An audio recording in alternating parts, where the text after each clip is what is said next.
Hello， 大家好，我们是 JT 又去哪里玩？如果你喜欢我们的影片，请你按赞、订阅、开启小铃铛，这样才可以接受最新的影片哦。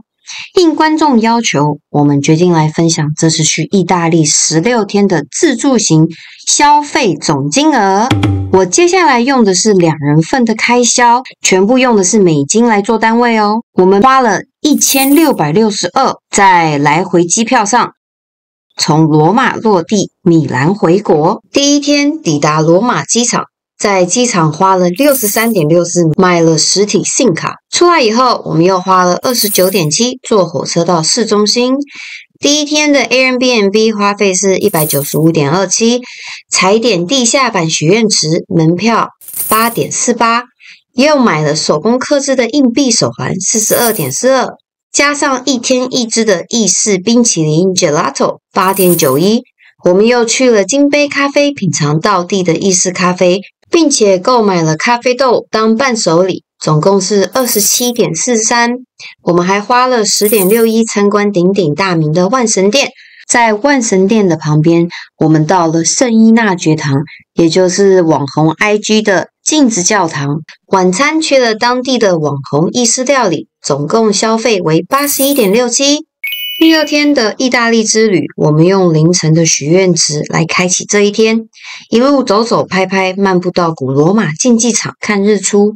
由于竞技场的门票是在下午，所以我们先去了竞技场旁边的早餐店，总共花费为30.76。吃完早餐以后，我们无意间逛到了当地的农贸市场，有各式各样的 cheese、肉类、食物，还有鲜花，价格也非常的经济实惠。从古罗马广场步行到真理之口，再一路逛到帕拉丁山的侧门，从侧门进入以后，逛好逛满整个帕拉丁山，再从正门离开帕拉丁山进入罗马竞技场。我们买的是双人地下层的意式解说团，总共花费为73.93。罗马竞技场真的好棒，去罗马一定要买票参观罗马竞技场，尤其是地下层，真的是不虚此行啊。晚餐总共花费为47.73，当天的 Airbnb 花费是195.27。由于第二天实在是太累了，所以我们第3天一大早就睡过头了，导致了我们梵蒂冈的早餐券就这样错失了导览的时间。梵蒂冈早餐券双人花费为146.62，加上语音导览为16.97。我们还花了大教堂登顶的门票，双人为21.21。我们还在梵蒂冈大教堂里面买了好几瓶很漂亮的圣水，我觉得每个去梵蒂冈的人都可以买个圣水来当纪念品哦。当然，除了这些以外，明信片还有冰箱贴都是不可缺少的纪念品，总共花费为40.57。梵蒂冈大教堂跟梵蒂冈的博物馆真不愧是世界上最大的教堂，最多艺术品的博物馆。每个人去罗马一定要花1整天的时间在梵蒂冈走走逛逛哦。从梵蒂冈出来以后，我们沿路走到了旁边的圣天使堡，看了贝尼尼有名的12天使雕像。逛完以后，我们在咖啡厅吃了甜点加意式冰淇淋，总共是20.68。还买了一双男士的牛皮皮鞋211.06。在那之后，我们沿路逛到了纳沃纳广场，去看了有名的4合喷泉。我们骑着 scooter 沿路逛到了西班牙阶梯，在那里打点了有名的破船喷泉。当天晚上在鲜花市场旁边吃了一间非常好吃的晚餐，总共花费为105。第4天，我们从市中心搭计程车去罗马机场，车钱为61.64，搭乘单程国内飞机到巴黎，机票钱是144.11。我们在巴黎机场租车自驾到蘑菇村，租车费加停车费总共是223.70。蘑菇村的 Airbnb 花费是144.26。蘑菇村一直都是我非常向往的一个小村落，我很建议每个到南艺的人都到蘑菇村这边来走走停停。这个小村落并不大，大概逛个2个小时就可以逛完了。当天晚上，我们去了悬崖餐厅庆祝蜜月。这间餐厅的晚餐是意大利之旅最贵的，总共花费为427.20。第5天，我们从蘑菇村自驾到千年古城马泰拉，过夜的停车费总共是29.07。在停车场出来的地方，我们找到了当地的导游，订了早上的古城区和傍晚的山洞区导览，总共花费为74.87。当地的早餐加意式冰淇淋总共是10块点12，千年古教堂加景点门票总共是14.98。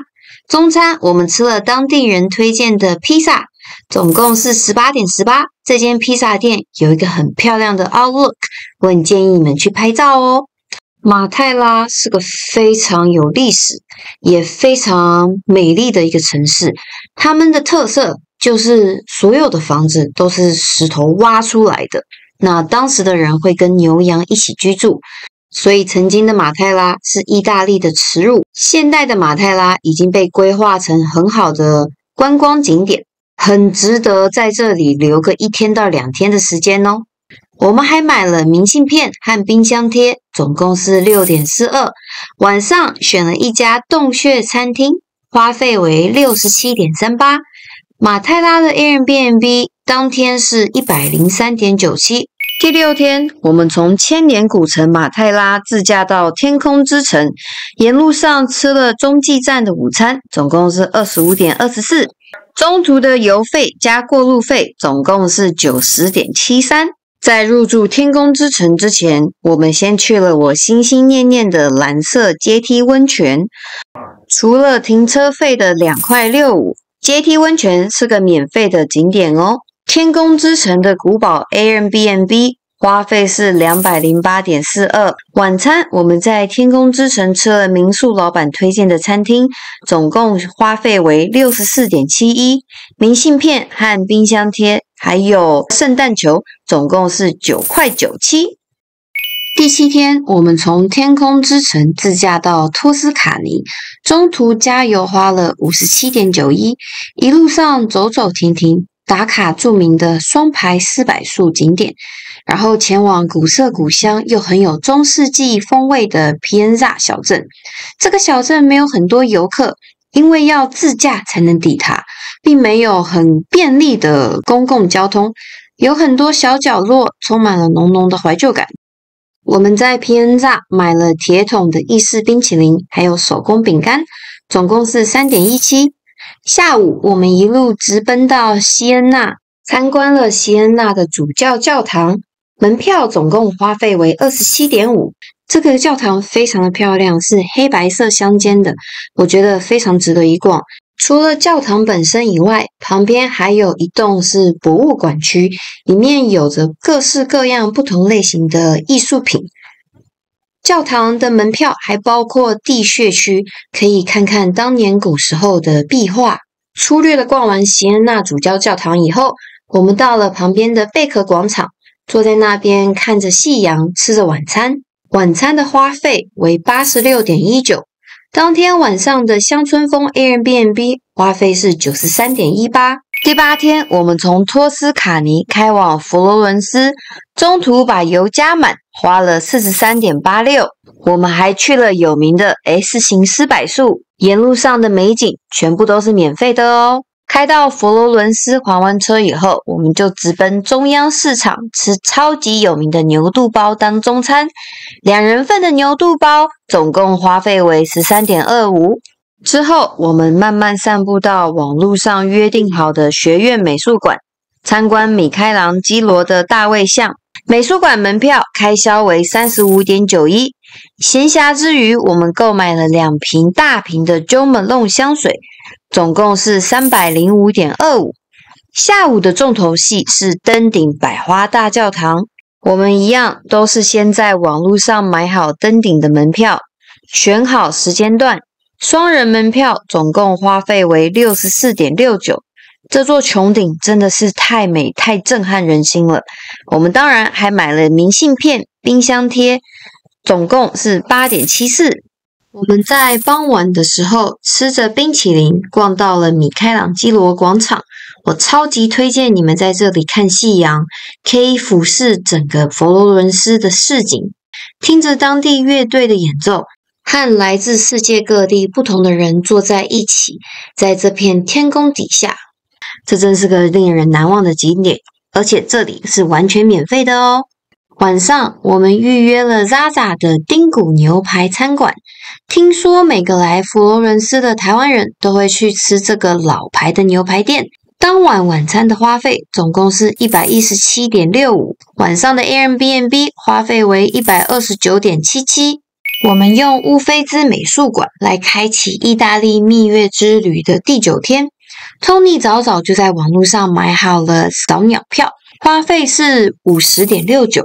由于天气不好的关系，我们决定改变行程，在看完乌菲兹美术馆以后，直接飙到比萨斜塔去拍照打卡。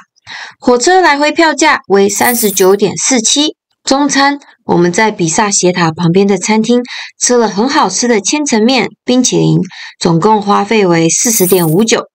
下午我们重新回到佛罗伦斯，在这里慢慢的逛街买东西，买到很好看的皮衣，2件皮衣是 847.92， 一副耳环加3种松露套装和冰箱贴，总共是 188.65。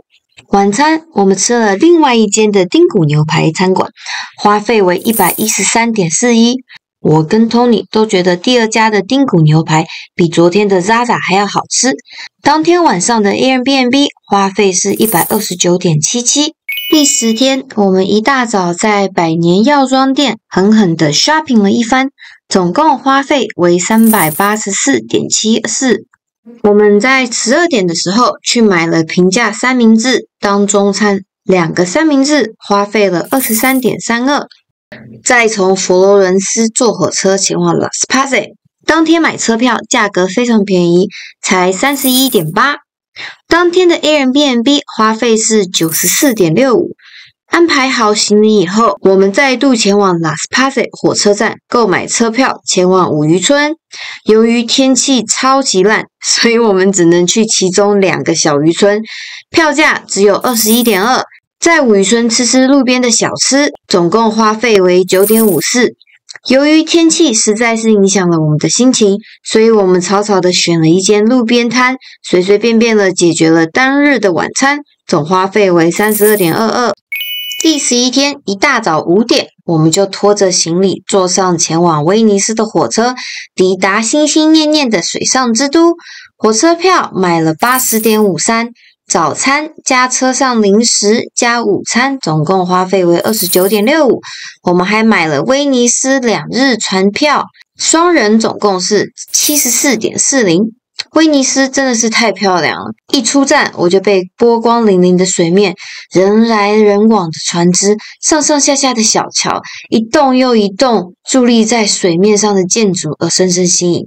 放好行李以后，我们就到了有名的威尼斯书店参观，每个小角落都可以看到淹水后留下来的岁月痕迹，真的超酷。书店的后面有一艘贡多拉，可以给游客拍照，记得要到书店后面的小花园爬上墙去拍照哦。我们最后决定搭乘贡多拉畅游在各种小巷里面，在大运河看着夕阳余晖下的里亚尔托桥，搭乘贡多拉的花费为80。晚餐吃了当地的海鲜餐厅，点了超级好吃的炸虾、炸鱿鱼拼盘和咸爆的墨鱼面。晚餐跟冰淇淋的花费总共为 84.18。当天的 Airbnb 花费为 146.70。 第12天的意大利之旅，我们一样买了最早梯次的总督府参观。我很建议大家一大早就来，可以提早跟没有人的叹息桥拍照，还可以悠悠哉哉的参观金光闪闪的总督府。参观到现在，我觉得威尼斯人的总督府是最喜花的，双人票价为 65.09。